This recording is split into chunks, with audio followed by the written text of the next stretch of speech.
three angels' messages. That is not the gospel for the Christian church to preach at the end time. Here's the problem with your theory there. The Bible does not support it.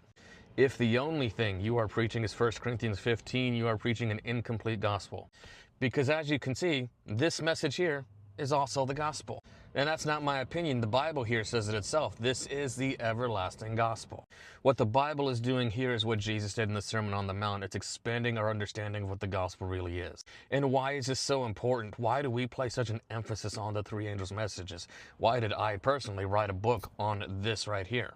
If we look at the preceding context, the Bible describes those who get the victory over the beast. They have the Father's name written in their foreheads. They're not defiled with the false churches, etc. They follow the Lamb wherever he goes. And then the immediate following context. The Bible shows us what is going to be the result.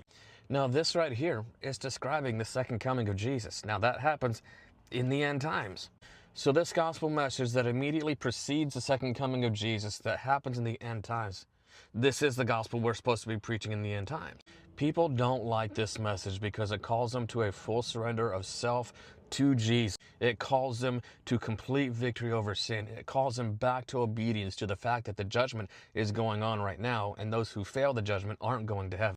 It calls for modern Christianity to admit that they are wrong on topics like who the Antichrist in Babylon is. You can attack God's end time movement all you want to, but the fact that this is God's church, he's the one who's leading it, you won't succeed.